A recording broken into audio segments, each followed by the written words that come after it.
Salutations les amis, aujourd'hui petite vidéo tranquillement, une vidéo tranquille, une vidéo détente. Et en ces temps de fête, vous pensez peut-être que je vais vous faire un résumé de l'année 2022 en mode qu'est-ce qui a été, qu'est-ce qui n'a pas été, des choses à améliorer, des choses à venir. Non, évidemment, moi je vais pas vous faire ça, donc peut-être cette vidéo sortira le 30 ou bien le 1er janvier l'année prochaine, je sais pas, en tout cas, je suis en train de vous la faire. Et cette vidéo, de quoi qu'elle va parler? Parce que tu te dis, là, il nous dit bonjour, je sais même pas si je dis bonjour, donc on va voir un peu comment on s'entraîne et comment on progresse en 2022. Déjà, avant toute chose, je tiens à dire que cette technique n'est pas universelle. Je vais simplement te donner mes conseils et ensuite comment tu peux peut-être t'améliorer. Donc je vais te donner un peu la manière de me s'entraîner vers la période juin à août et surtout la manière avec laquelle tu peux t'entraîner pour te faire un point d'entraînement, te préparer mentalement, etc. etc. Alors, avant de commencer ces exemples, tout ça, je suis un des premiers à dire que le cube n'est pas un sport, mais dans la préparation, ça peut clairement être comparé à un sport de haut niveau. Pourquoi? Alors tout d'abord, le cube est un moyen de se détendre, d'aller en compétition, de faire tout ça. En gros, tu t'amuses pendant un week-end, tu fais de belles performances. Évidemment, il y a différents types de compétiteurs. Les compétiteurs qui viennent pour s'amuser, les compétiteurs qui viennent pour passer un bon moment, ce qui est totalement leur droit, et les compétiteurs un peu comme nous, qui sont là pour donner le meilleur d'eux-mêmes. Parce que quand même, 200 balles un ticket de train, ça fait chier. Hein, on est d'accord.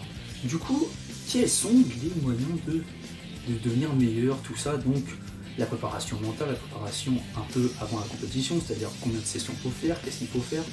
Tout d'abord, on peut parler du fait que dans le cube, tu peux pas garder le même niveau sans t'entraîner. J'ai eu une personne en particulier qui m'a demandé est-ce que je peux faire une vidéo, comment on garde son niveau sans t'entraîner, comment on fait, comment simplement on garde ce niveau-là, on garde cette constance en ne s'entraînant pas un an. C'est impossible. Voilà, c'est impossible. Voilà, même je vous ai dit, ça peut être comparé à des sports de haut niveau, par exemple, si vous prenez Ronaldinho. C'est erroné, mais on l'aimait comme ça. Et on le savait. Mais moi, quand je parle souvent à Eden Hazard, je prends l'exemple sur Ronny. Je lui dis, Ronaldinho était le meilleur joueur au monde ou le meilleur joueur de tous les temps. Parce qu'il était incroyablement fort. Mais seulement un joueur qui ne s'entraîne pas tous les jours, au bout d'un moment donné, ça paye cash. Ça paye. Tu peux être Ronaldinho, tu peux être Messi. Si tu ne t'entraînes pas, monsieur Eden Hazard, au bout de 2 ans, on t'oublie et le football va tellement vite qu'il y aura un autre gamin qui va naître qui sera encore plus fort. C'est un peu un joueur qui avait un talent de fou malade, mais qui manquait d'entraînement. Et bien avec le cube, c'est un peu pareil. Si vous avez vu la métaphore totalement foireuse, mais j'espère que vous voyez ce que je veux dire. En gros, si tu t'entraînes pas, si tu te dis que oui, j'avais ce niveau il y a un an, et que tu reviens tranquille comme une fleur, tu peux pas garder ce niveau-là. Par exemple, c'était le niveau que j'avais à Avignon B. Si tu prends comme exemple, à Avignon B, j'avais fait ma dernière compète à Chef 2020. Chef 2020 qui était une compète, ma foi, sympathique. Chef 2020 qui était en février ou mars 2020. Ensuite, plus d'un an et demi après, en juillet 2021, je reviens en compète après avoir absolument rien fait. Tu te doutes bien que la performance ne pouvait pas être très bonne. Parce que pendant le confinement, je m'étais entraîné un peu comme tout le monde jusqu'au mois de juin, tu vois, avec les confinements open. Mais après, on a tous lâché, donc ça fait plus d'1 an sans entraînement.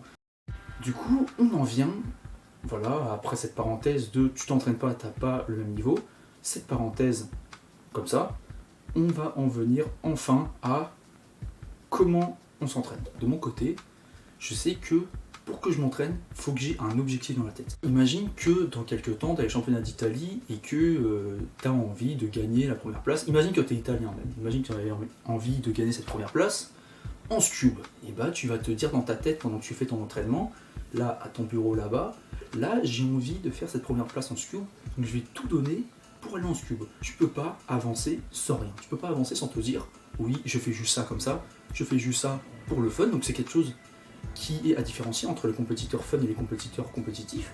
C'est les compétiteurs compétitifs, ils doivent avoir une idée en tête, un objectif, un chemin tout tracé. Par exemple, tu es là, tu te dis que tu vas faire aujourd'hui 500 sauves de 6x6, mais tu sais pas réellement pourquoi. Par exemple, moi, quand j'ai fait les championnats d'Europe et les championnats de France, mes objectifs étaient clairement faire au moins un vice-champion de France et une finale de 6. Ce qui a marché, voilà, évidemment, mais un peu quel était mon programme d'entraînement. Donc je t'explique directement, je me levais le matin, grand maximum à 9h30, 9h30, 10h. T'es là, tu prends ton petit déjeuner parce qu'il y a des gens qui oublient de manger, il y a des gens qui prennent des petits déj avec seulement des céréales sans lait, donc mangez bien le matin, soyez en forme parce que c'est giga important. Voilà, c'est giga important. On parle de cubes, hein, voilà, c'est toujours on parle de cubes. C'est giga important parce que mine de rien, si tu fais tes sessions sans être en forme, en ayant dormi 2 heures, en étant totalement décalqué, parce que tu as regardé 600 épisodes de One Piece la nuit, bah ta session servira à rien parce que tu feras simplement une session en mode oui, je suis fatigué, mais bon, ça peut être un moyen évidemment de se préparer à des situations improbables. Imagine une situation où tu es avec quelqu'un qui rentre dans la chambre, et bah tu es au moins préparé à ça. Quelqu'un qui rentre dans la chambre comme quelqu'un qui n'a pas dormi depuis 8 ans,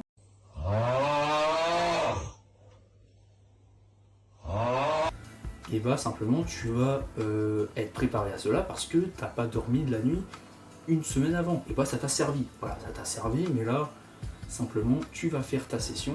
Revenons à la session, revenons par mon cube.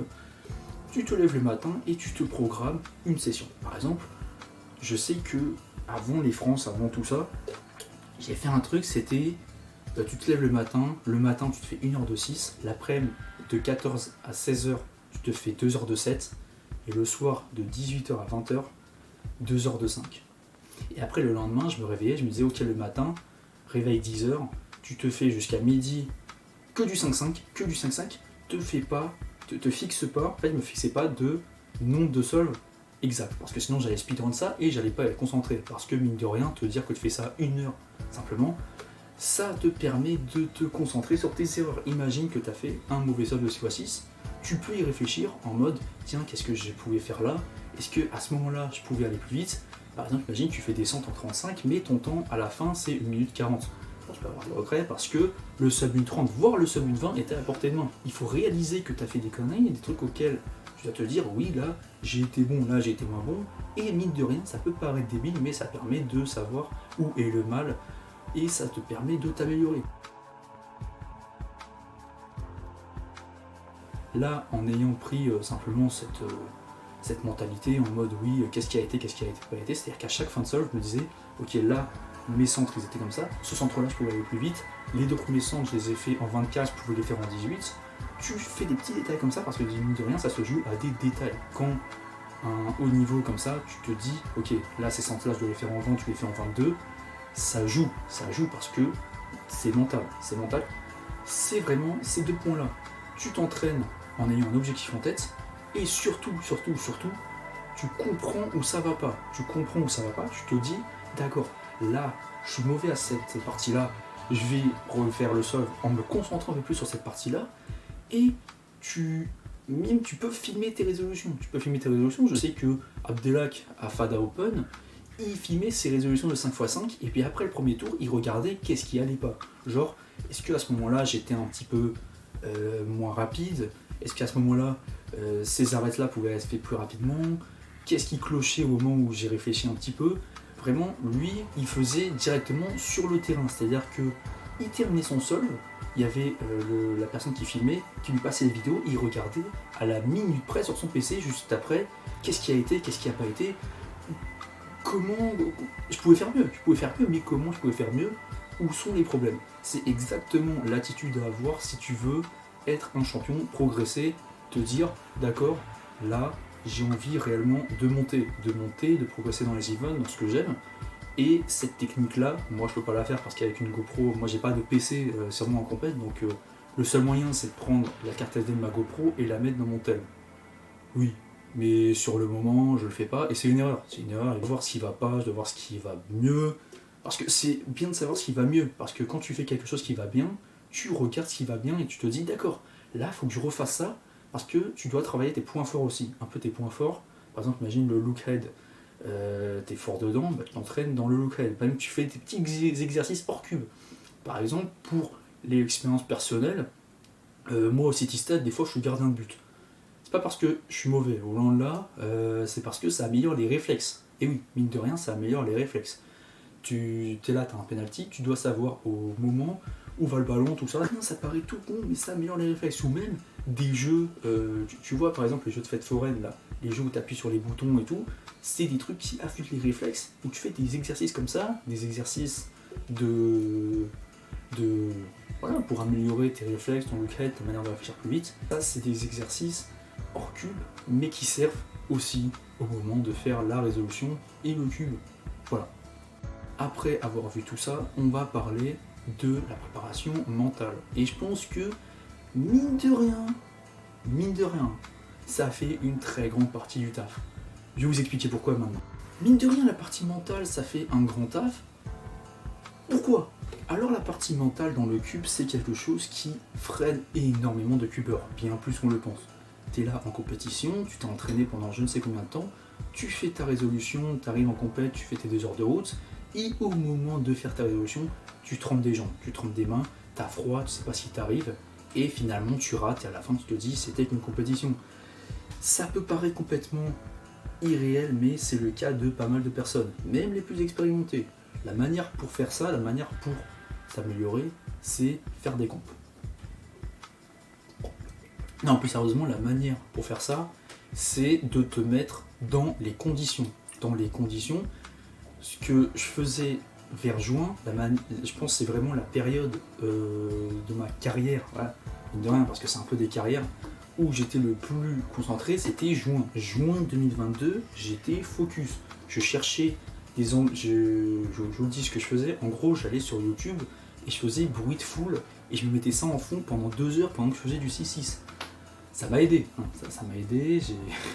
Je pense que c'était pas trop mal, ça a plutôt bien fonctionné. Mais tu te mets dans l'ambiance. Je vais te prendre un exemple hors cube.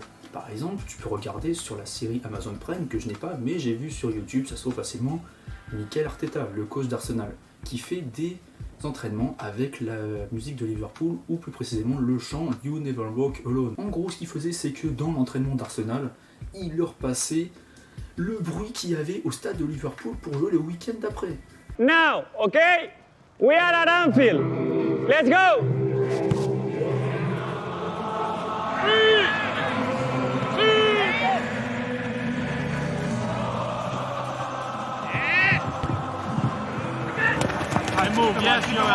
Parenthèse sur ça, ce mec c'est un malade. Je pense qu'il a vraiment compris le football. Ce mec, il a compris comment marchait la mentalité des joueurs, il a compris comment marchait la préparation mentale, et ça c'est un exemple de préparation mentale. Le mec, il a dit aux joueurs, vous êtes à Anfield, comme ça quand il arrive à Anfield, les joueurs jouent comme s'ils étaient chez eux, et mine de rien, sur le coup c'est peut-être une technique basique, mais j'ai trouvé que c'était du génie. Du génie de... Comme ça les joueurs arrivent et sont déjà prêts. Bref, bravo Mikel Arteta, bravo. J'étais obligé de faire une parenthèse. Arteta, parce que c'était un peu dans le thème du mental. Du coup, après tu peux te dire, oui, là tu m'as parlé des compètes en général, de la pression en comp, je dis beaucoup de mots comp. En gros, tu nous parles du terrain, mais qu'est-ce que c'est l'avant-terrain? Alors évidemment, pour te parler de la pression en compétition, je vais devoir te parler de ma pression à moi, la pression avant la compétition, pardon. Je vais devoir te parler de ma pression à moi que j'avais avant l'Euro 2022. Sans déconner, je crois que j'ai jamais ressenti une pression aussi hardcore avant une compétition. Déjà parce que de base, en février, j'imaginais pas participer à l'Euro, même pas. Voilà, c'est vraiment depuis avril où je me suis dit je vais faire Euro et France. Mais clairement, à partir de ce moment-là, à partir de l'Euro, le stress qui est monté, c'était pas normal. Pas normal, j'avais chaud, je mangeais, je réfléchissais comme ça, je regardais le vide. J'étais pas moi-même, et mine de rien, ce que tu dois faire dans ce moment-là, c'est pas ne pas y penser. Ce que je faisais dans ce moment-là, c'est que je prenais mon 6, je faisais un solve. Pour regarder les temps que ça donnait quand j'avais la pression.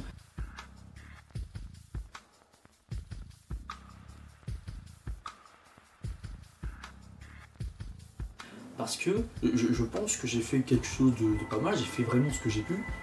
Tu solves avec la pression. Parce que le jour J, quand tu auras la pression, tu ne seras pas habitué à solver avec la pression, et ça peut t'habituer. Voilà, ça peut vraiment t'habituer quand tu as la pression avant une comp. Cube, entraîne-toi.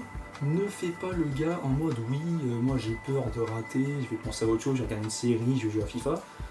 Tu peux faire ça, oui, c'est une manière de faire ça, mais moi de mon côté, je sais que je vous conseille réellement de faire des solves, parce que tu vas t'habituer à solver avec la pression, tu vas t'habituer à faire des résolutions avec la pression, à cuber avec la pression parce que tu vas pas trembler. Imagine, tu as la pression une semaine avant, tu cubes voilà, avec la pression, et mentalement tu te dis, ouais, c'est comme dans ma chambre quand j'avais la pression. Alors que tu es littéralement au championnat d'Europe devant 800 personnes, mais ma foi, c'est un peu ma technique pour vaincre la pression, c'est quand tu peux pas vaincre la pression, fais avec. Voilà. Alors qu'est-ce que j'ai d'autre à rajouter à cette vidéo?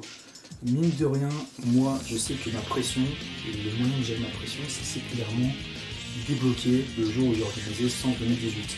C'est vraiment la première compète de ma carrière où je me suis dit, vas-y, concentre-toi sur la compète que tu organises et non sur tes performances. C'est une technique que quelques personnes ont, c'est-à-dire que tu te dis, j'ai rien à perdre.